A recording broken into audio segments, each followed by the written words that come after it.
My husband threw my engagement ring, during his best man speech, just to humiliate me, but I fought back in front of everyone. You know what the worst part about betrayal is? It's not the act itself. It's the moment you realize you've been living a lie while everyone else was in on the joke. Takes a shaky breath. I should have seen it coming. But love makes you blind, doesn't it? Or maybe I just chose to keep my eyes closed because opening them would have meant facing a truth I wasn't ready for.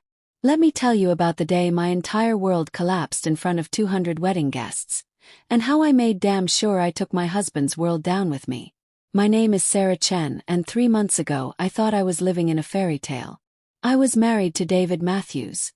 Tall, charming, successful lawyer with the kind of smile that could melt glaciers. We'd been together for 4 years, engaged for 1, and married for exactly 6 hours when everything went to hell. But I'm getting ahead of myself. Let me start from the beginning of that cursed day. October 15th dawned crisp and golden, the kind of autumn day that makes you believe in magic. I woke up in the bridal suite at the Riverside Manor, sunlight streaming through the French windows, my dress hanging like a cloud of ivory silk and lace.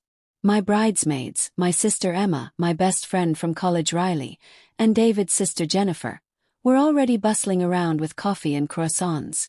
"Sarah, you're literally glowing," Emma said, adjusting my veil for the 100th time. "I've never seen you this happy." And I was happy. Deliriously, stupidly happy.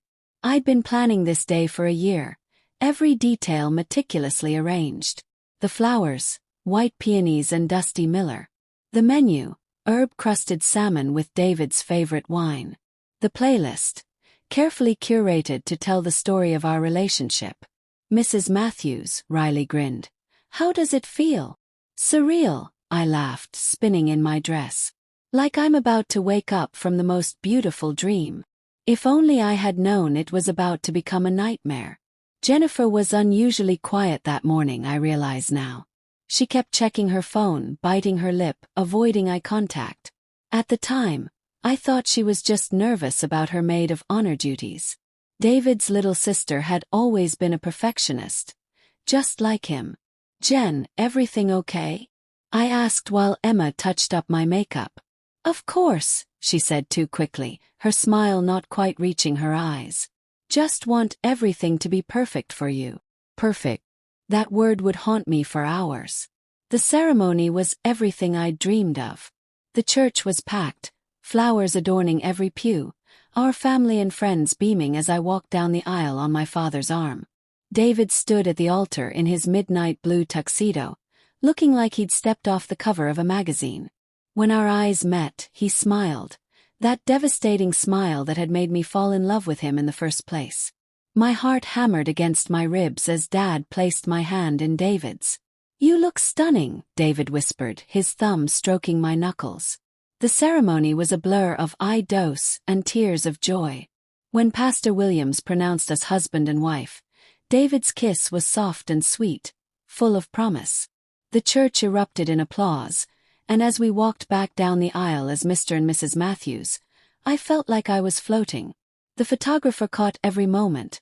Our first dance preview in the church vestibule, the rice shower on the steps, the intimate moments in the limo. I was high on love and champagne, chattering excitedly about how perfect everything was. "I can't believe we're married," I kept saying, staring at my wedding ring, a beautiful vintage-inspired band that complemented my engagement ring perfectly. David was quieter than usual during the ride to the reception, but I attributed it to nerves.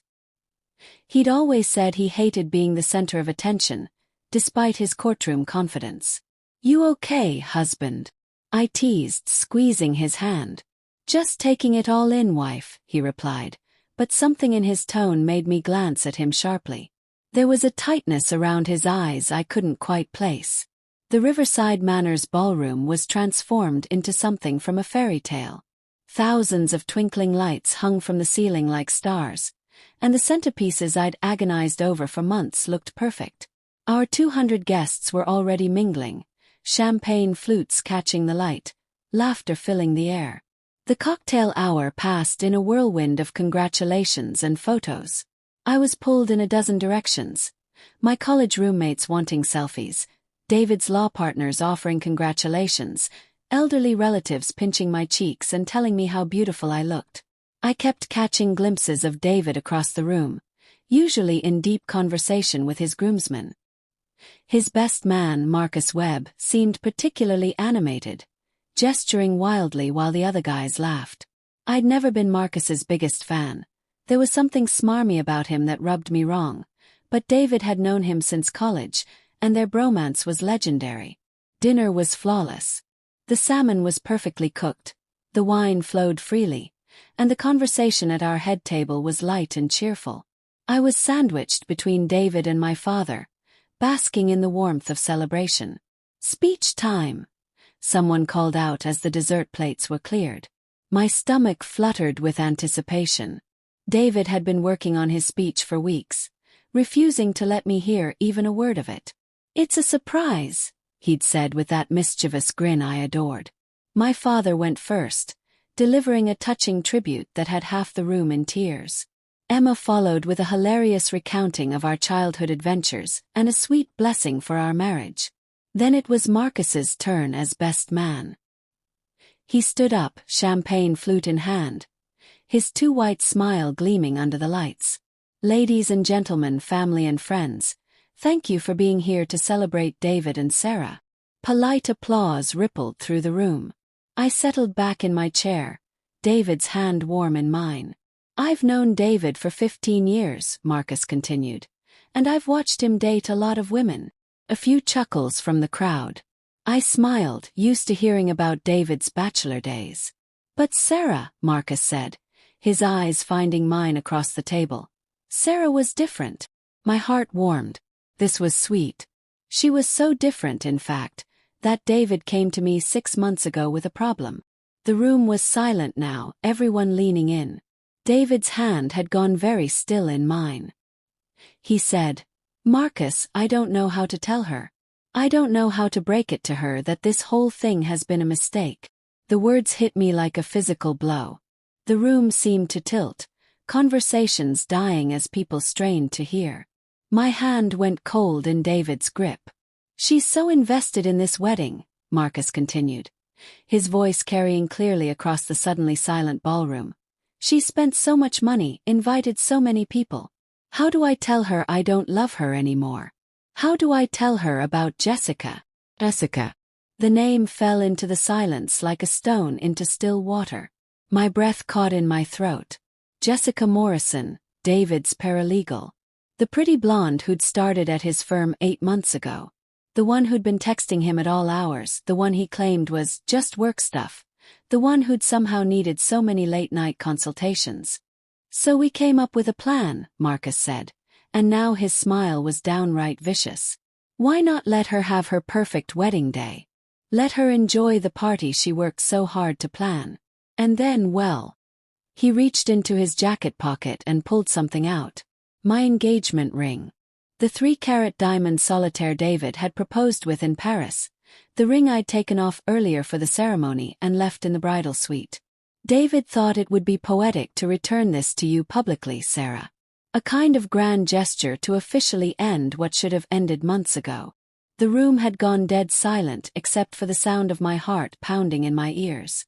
I looked at David, desperate for him to stand up, to stop this nightmare, to tell everyone Marcus was drunk or crazy or lying. But David was just sitting there, his face pale but resigned, like a man finally ready to face execution. "David," I whispered, my voice barely audible. He finally met my eyes, and what I saw there destroyed me. Not love, not regret, not even embarrassment. Just relief. Like he was finally free to stop pretending. "I'm sorry, Sarah," he said quietly. "I should have told you months ago." Marcus held up my ring, the diamond catching the light. "So here's to David and Sarah," he announced to the horrified crowd. "May they both find what they're actually looking for." And then, God help me, I'll never forget this moment. He threw my ring. Actually threw it like it was trash, like 3 years of my life and every dream I'd had meant nothing. The ring arced through the air in slow motion, diamond sparkling, before landing with a tiny clink on the marble floor 20 feet away. The sound it made might as well have been my heart breaking.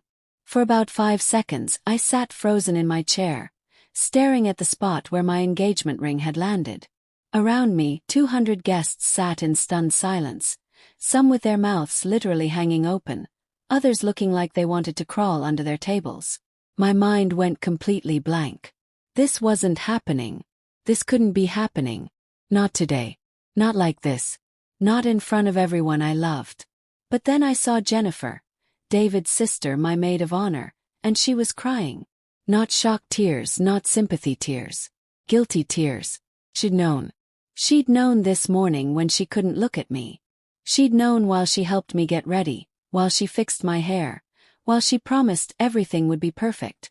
And that's when the fog of shock lifted and rage, pure white-hot rage, flooded through me. I stood up slowly, my chair scraping against the floor in the terrible silence. Every eye in the room was on me. My parents looked devastated. Emma looked ready to commit murder. Riley had her hands pressed over her mouth in horror. But I wasn't looking at them. I was looking at David, who was still sitting there like a coward, unable even to face what he'd done. "Stand up," I said quietly. "Sarah, please." I said stand up. My voice carried across the room, steel wrapped in silk. David reluctantly got to his feet, and I could see his hands shaking. But he should be shaking. I walked over to where my ring lay on the floor, my heels clicking with each step. The sound echoed in the silence like gunshots. I picked up the ring, the weight of it familiar in my palm, and walked back to stand in front of my brand new husband. 3 years, I said, loud enough for everyone to hear. 3 years I wasted on you.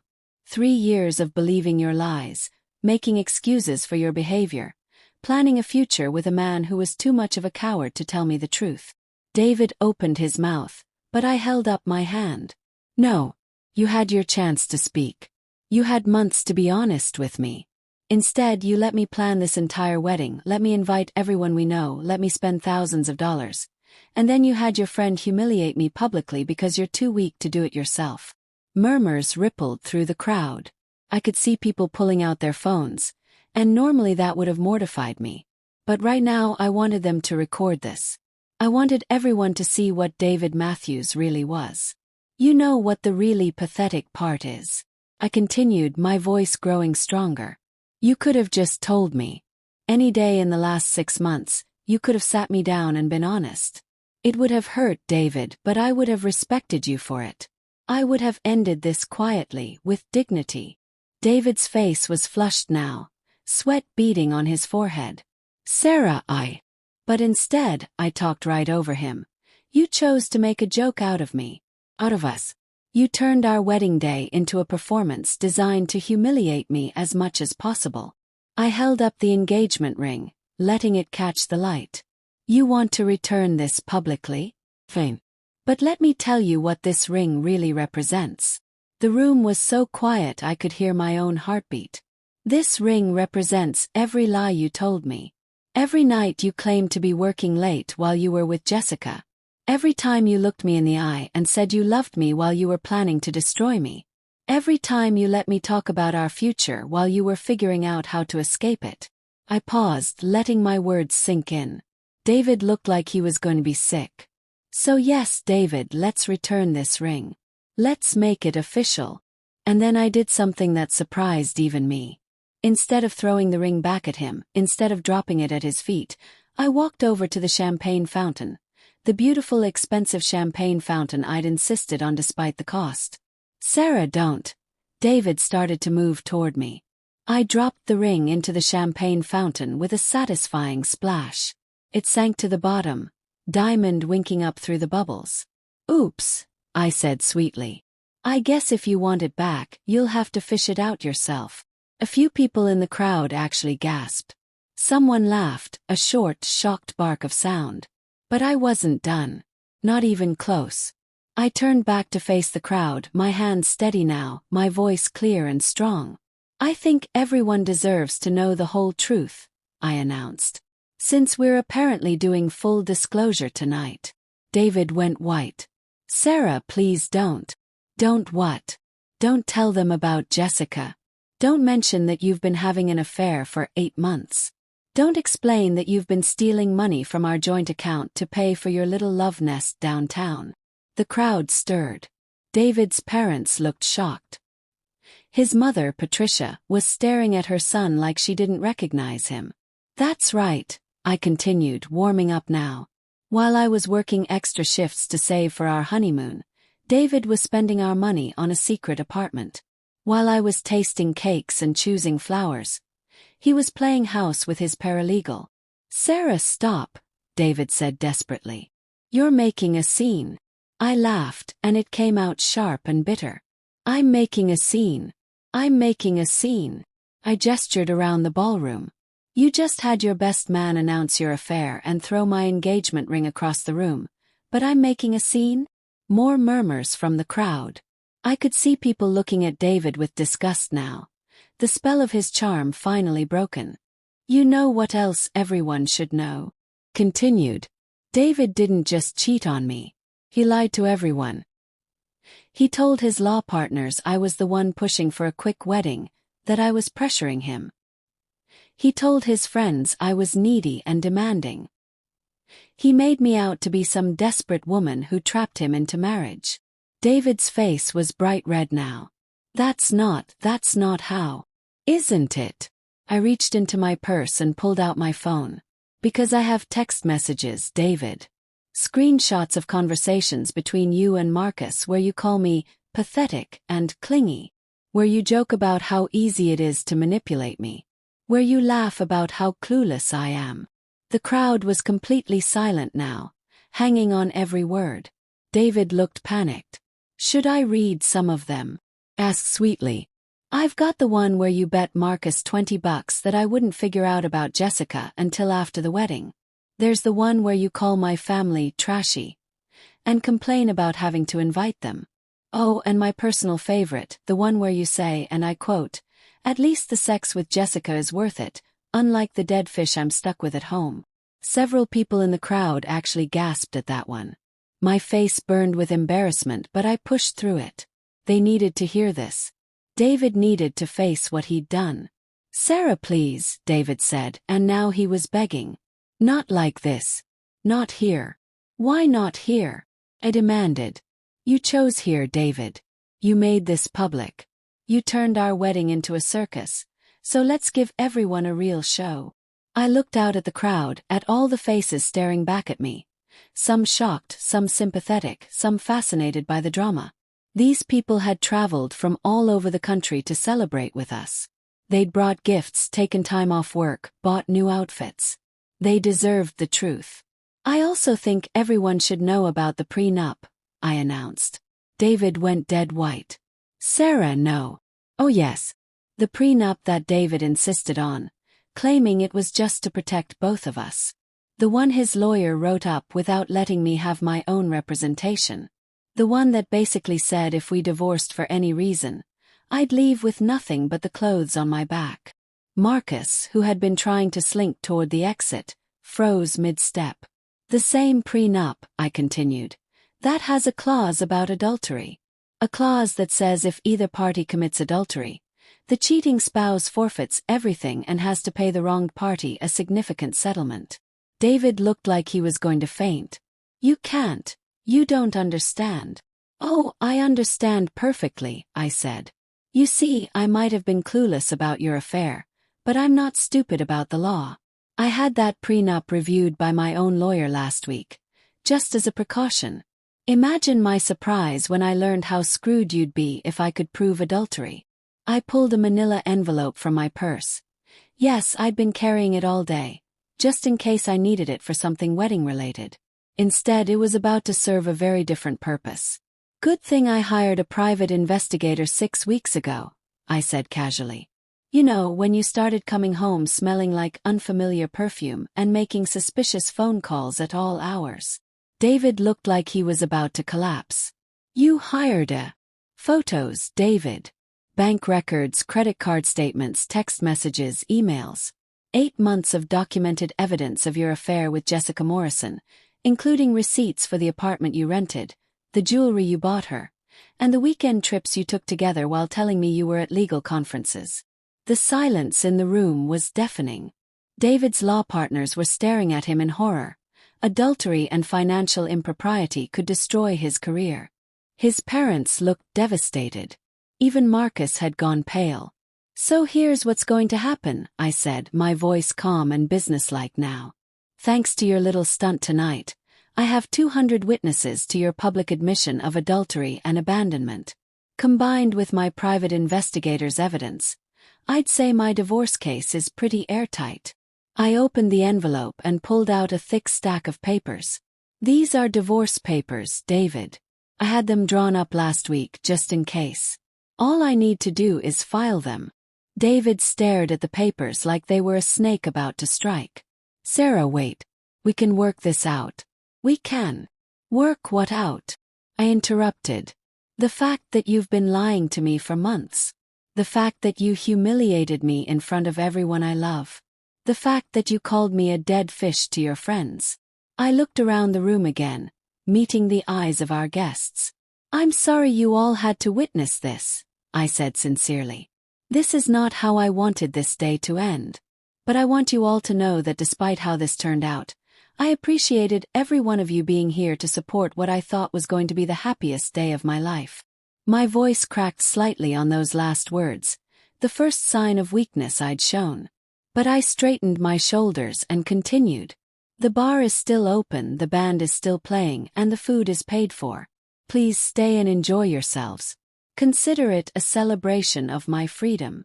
And with that, I turned and walked toward the ballroom doors, divorce papers clutched in my hand, my head held high despite the fact that my world had just imploded. I made it exactly 3 steps past the ballroom doors before my legs gave out. Emma found me collapsed on a bench in the Manor's elegant foyer, still clutching the divorce papers, my carefully styled hair falling out of its pins. The adrenaline that had carried me through my public confrontation was gone, leaving behind nothing but raw, devastating pain. "Oh, honey," Emma whispered, sitting down beside me and pulling me into her arms. "Oh, Sarah, I'm so sorry." That's when I finally broke. All the shock, humiliation, heartbreak, and rage I'd been holding back came pouring out in ugly, gasping sobs.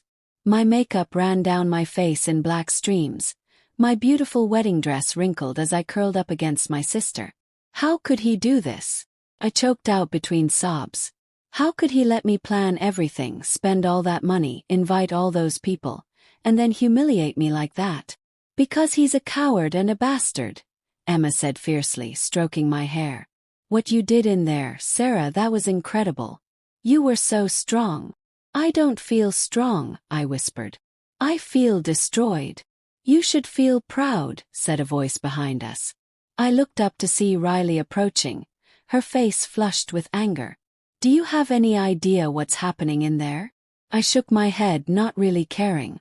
"David tried to leave about 5 minutes after you did, but your dad cornered him. I've never seen your father that angry, Sarah. He's demanding David pay back every penny your family spent on this wedding." Riley sat down on my other side. "And David's parents are furious. His mother actually slapped him. In front of everyone. His law partners were talking about ethical violations and reviewing his cases for conflicts of interest. Marcus tried to slink out, but Jennifer, God bless her, stopped him and started telling everyone how he's been helping David cover up the affair for months. Jennifer knew. The betrayal cut deep. She figured it out last week but didn't know how to tell you. She's been sick about it, apparently. She's in there crying, telling anyone who'll listen that she tried to talk David out of this insane plan." Emma hugged me tighter. "The point is, you're not alone in this. Everyone in there is on your side. David and Marcus look like pariahs." I sat up slowly, wiping my eyes with the back of my hand. "I can't go back in there." "You don't have to," Riley said gently. "But Sarah, what you did, standing up for yourself like that, not letting him get away with it, that took incredible courage." "It didn't feel courageous. It felt like survival." "That's what courage is," Emma said. "It's not about not being afraid.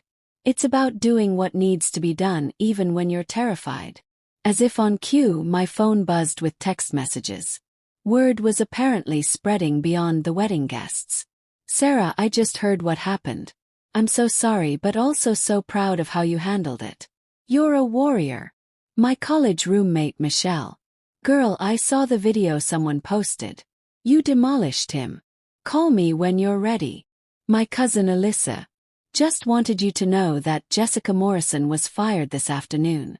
Apparently someone called the law firm with concerns about professional conduct. You didn't hear it from me. A friend who worked in legal circles." That last one actually made me smile through my tears. Apparently, my very public exposure of David's affair was having consequences beyond just our marriage. "Come on," Emma said, helping me to my feet. "Let's get you out of this dress and out of here. You can stay with me as long as you need to." As we walked toward the elevator that would take us up to the bridal suite, I caught sight of my reflection in the foyer's ornate mirror.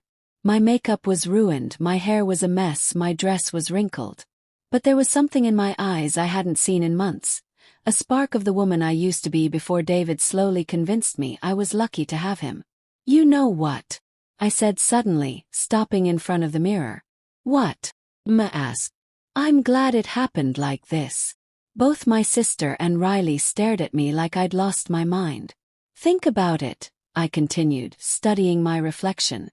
"If David had just asked for a divorce quietly, I would have probably blamed myself. I would have wondered what I did wrong, how I could have been better, whether I pushed him away somehow." I touched the glass, meeting my own gaze.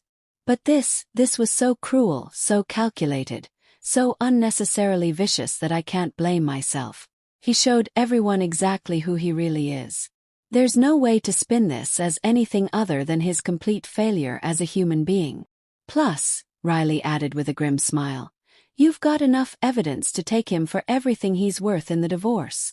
"I don't want his money," I said, surprising myself.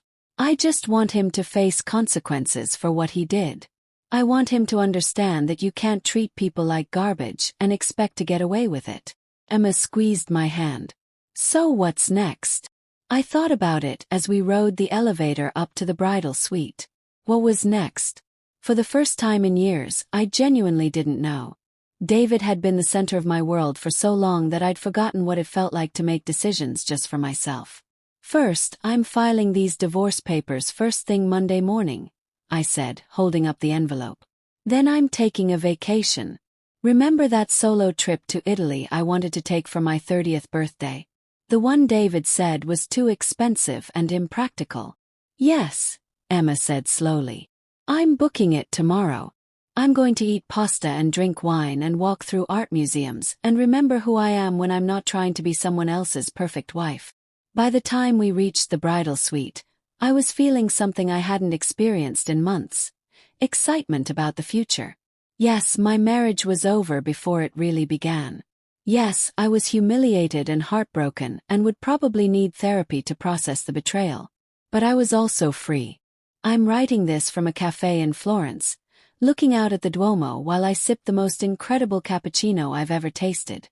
The Italian sun is warm on my face, and I'm wearing a sundress that David once said was too attention-seeking. I love it. The divorce was finalized last week. David tried to fight the prenup's adultery clause, but my private investigator's evidence was ironclad. He ended up having to pay me a settlement that will let me live comfortably while I figure out what comes next. The apartment downtown that he shared with Jessica? I get to keep it as part of the settlement.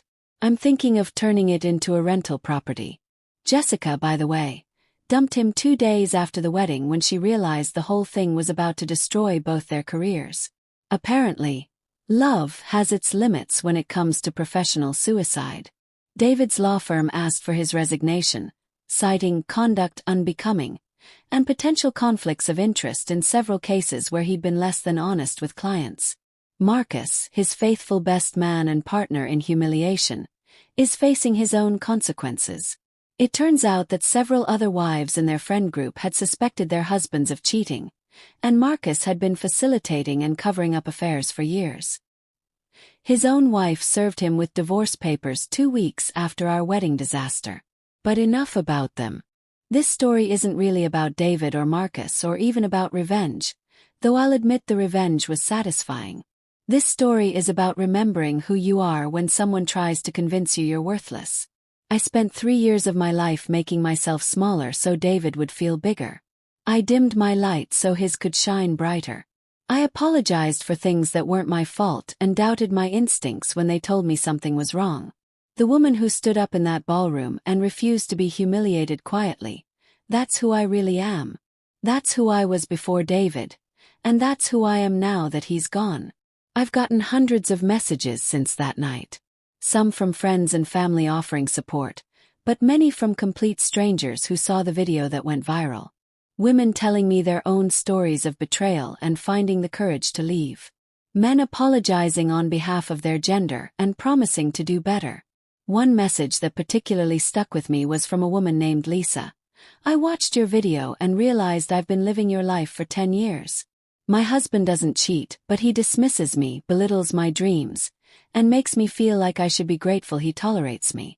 Watching you refuse to accept that treatment gave me the courage to start planning my own exit. Thank you for showing me what self-respect looks like.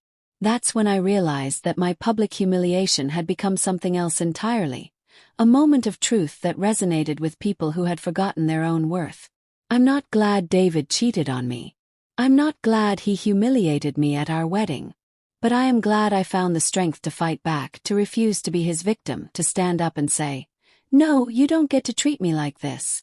Because here's what I've learned in the weeks since that terrible, wonderful night. You teach people how to treat you by what you're willing to accept. For too long, I accepted disrespect disguised as love, cruelty disguised as honesty, manipulation disguised as partnership. Never again. Tomorrow I'm taking a cooking class in Tuscany. Next week I'm hiking the Cinque Terre. When I get home, I'm starting the photography business I gave up when David convinced me it wasn't practical. I'm buying the little house with the garden that he said was too much work. I'm getting the dog he claimed to be allergic to.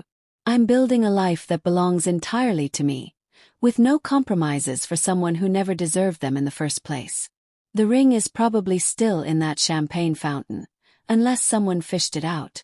I like to think it's still there, a 3-carat reminder that some promises aren't worth keeping and some dreams are worth fighting for, even when the fight begins with saying goodbye to everything you thought you wanted. My name is Sarah Chin. I am 32 years old, newly divorced, and finally free. And you know what the best part is? I'm just getting started.